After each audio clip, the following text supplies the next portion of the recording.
Hi all, welcome to Elsu's collections. ഇന്ന് നമുക്കൊരു കായ മെഴുക്കുവരട്ടി അല്ലെങ്കിൽ ഉപ്പേരിയുടെ ഒരു റെസിപ്പി കണ്ടാലോ? ഈസിയാണ് കേട്ടോ ഉണ്ടാക്കാനായിട്ട്.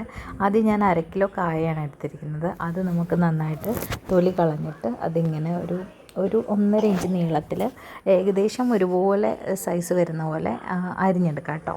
അതിനുശേഷം ഒരു പാൻ അടുപ്പത്ത് വെച്ച് അതിലേക്ക് നമുക്ക് എണ്ണ ഒഴിച്ച് കൊടുക്കാം. കടുക് പൊട്ടിച്ച് അതിലേക്ക് കുറച്ച് വെളുത്തുള്ളി, ഒരു 8-10 അല്ലി കാണും വെളുത്തുള്ളിയും, ഒരു 8-10 ചുവന്നുള്ളിയും, ഇത്രയും സാധനങ്ങളിട്ട് കറിവേപ്പില ഇട്ട് ഒന്ന് വഴന്ന് കഴിയുമ്പം കുറച്ച് ഉപ്പും കൂടെ അതിനിടയ്ക്ക് ചേർത്ത് കൊടുക്കാം. എന്നിട്ട് നമുക്ക് അതിനെ വഴറ്റിയെടുക്കാം.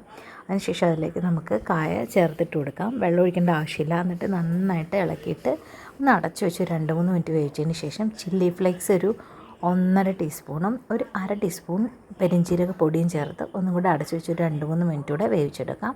നമ്മുടെ മെഴുക്കുവരട്ടി റെഡി ആയിട്ടുണ്ട്. എല്ലാവരും ട്രൈ നോക്കണം, ഈസിയാണ്. Thank you for watching. Bye bye. Channel subscribe ചെയ്യണം കേട്ടോ.